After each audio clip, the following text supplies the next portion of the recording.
This is Hannah Frank's audio report on health promotion and student affairs for Ed 660. Why health and promotion? After listening to both guest speakers, reading through the MSUM and Carleton websites, and looking at pages 293 to 303 of our text, I've concluded that I don't want to work in financial aid, housing and residential life, or student union and activities. Instead, I would really like to utilize my master's degree in special education. However, I know that this really just limits me to disability services, which is not something I'm against. I just don't know that it's entirely what I would be after. Health and promotion focuses on the concept of helping students flourish, which is something that I'll actually walk you through a bit more later on in the presentation. Patrick Gordon is the individual that I interviewed for this assignment. He is the Assistant Director of Health Promotion at Carleton College. He has a bachelor's degree in sociology, a master's degree in student affairs and higher education. Originally, Patrick thought that he would be an engineer, but ended up pursuing student affairs after encouragement from his father in his involvement as a sophomore advisor. His previous experience within student affairs is that of a resident director at Marian College.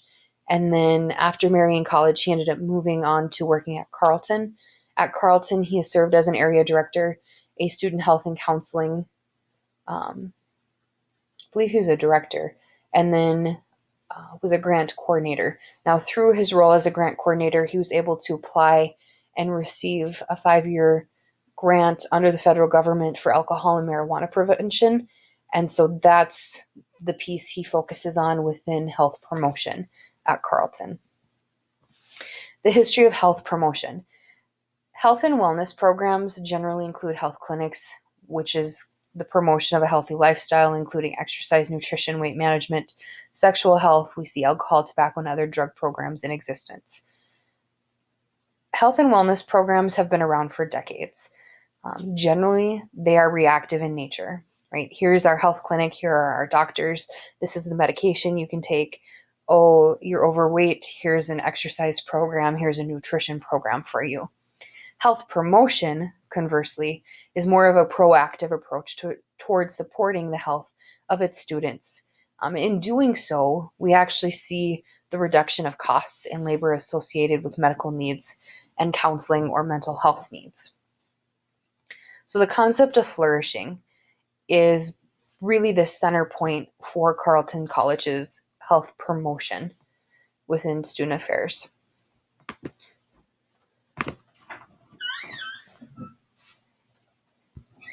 This website here, or I should say the Flourishing website from Carleton College, really goes over not just how students can flourish, but how this branch of student affairs can help their students. So flourishing is the state of emotional, psychological, and social well-being that is more than the absence of disease or illness. And so again, we look at how a student can flourish or how the college can help them flourish. We see the concept of building relationships, doing good, practicing gratitude, practicing the ability to stay calm, engaging in spiritual and cultural activities, play and create, keep learning, create traditions, sleep, exercise and nutrition, mobilize, journal, enjoy nature, identify strengths. So much of what health and wellness cover, or health, wellness, and recreation, is really just that exercise and nutrition piece, maybe a bit of sleep, and that's about it. Instead, health promotion kind of focuses on your entire social well-being, which I think is really cool and definitely far more intriguing to me. The main responsibilities, when doing research, you don't necessarily find what the role is for somebody within health and promotion or health promotion because it is such a new field. Patrick said that his responsibilities vary from person to person. He, for example, oversees the alcohol prevention program on campus.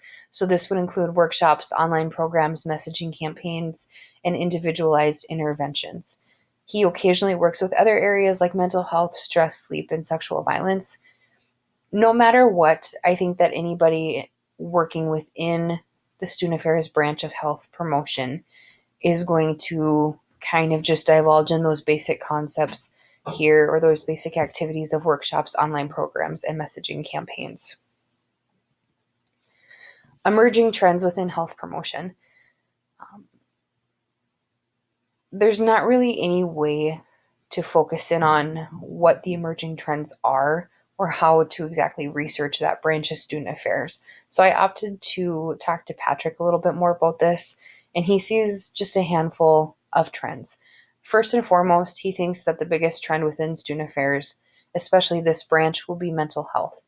So over 40% of Carleton students have had a diagnosed mental health condition. If you look at our textbook, mental health is discussed pages 558 to 559. And within that part of our text, I believe the statistics nationally are a little bit lower than 40%. Now, why do Carleton students have kind of, I don't want to say outrageous, but a very high number of students being diagnosed with mental health? I don't know. Part of me wonders if there is a piece that's linked to Carleton being a liberal arts college, but then maybe it's not. Um, Patrick also talked about the need for intellectual and critical thinking skills, not just for students, but for working professionals. He mentioned that we need to teach students to navigate our complex world and that we ought to help students understand their personal identity. The authors of our text discuss the need to evaluate the effectiveness of professional and personal development programs on page 563 to 564. And when we look at those particular pages, we're obviously looking at the evaluation of professional and personal development programs. Now, this kind of correlates to that second bullet point there, and then perhaps even our third. Through reflection, right, through that personal and professional development, you're able to kind of get a better grasp, not just on yourself, but your role within your job and in a way society. And so I think that a lot of that can link and give us perhaps a little bit more guidance within the emerging trends that we see within this branch of student affairs. Furthermore, when you look at the websites of MSUM and Carleton College, you see quite a difference. MSUM, even reflecting on my undergraduate experience, is very behind within the concept of health promotion. As a freshman back in 2010, I had to take a 1 credit online health class that basically covered tobacco and alcohol use on campus, and more or less why tobacco and alcohol use was bad. And then this was monitored. The class was more or less taught by student affairs students. I think they were all like juniors and seniors working within that branch of student affairs. And they taught the class in that they had to grade the discussion posts and grade our papers that we submitted. And that was it. That was my experience within MSUM, other than, indulging in the wellness center from time to time. Carleton, on the other hand, is very forward thinking and progressive with their approaches to health promotion. They not only have their wellness and recreation programs within Carleton, but they have so many different opportunities that extend beyond just that wellness piece. And a lot of it relates to that flourishing campaign that I had shown earlier.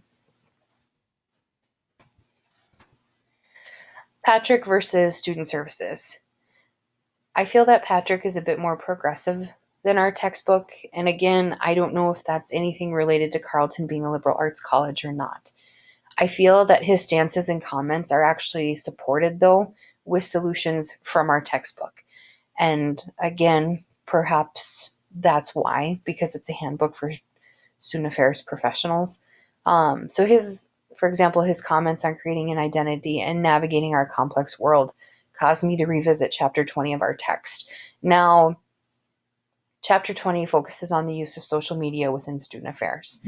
However, I think that the youth's use of social media today really does dictate how they shape and how they identify themselves.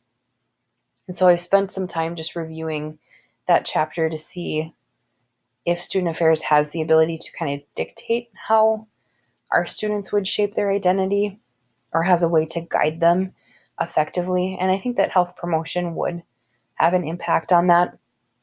But we also obviously can see other forms of social media outreach that would help our kids kind of navigate the complex world that we live in. Patrick's advice for new professionals was to learn new things, make mistakes, learn your strengths, and then intentionally use them in your work. Finally, he said to know yourself and never stop seeking to understand others different than you. That last sentence really struck a chord. To never stop seeking to understand others different than you. I think that as somebody who would work in student affairs, that's really an essential piece to becoming a good professional. That not every student is like you, not every student has had your experience, and that every student really is different, and you have to understand that, and you have to respect it. So following my interview with Patrick Gordon and rereading the textbook, some of my concluding thoughts. After learning a bit more about health and promotion, I think that I'm most interested in the following areas of student affairs in this order. Admissions. If I were to work in admissions, I would only want to work in admissions for MSUM because I love MSUM. MSUM is my home. It's where I did my undergrad degree. Now, mind you, I didn't live on campus, but I still loved my undergraduate experience. I did my master's through MSUM in special education. I completed a graduate certificate in history through the 18 online program at MSUM. And it was through this program that I really fell in love with my content area of history. And I learned to enjoy being a student again.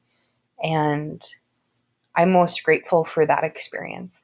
After finishing the graduate certificate, I decided to apply to the doctoral program that MSUM just started here last year in educational leadership.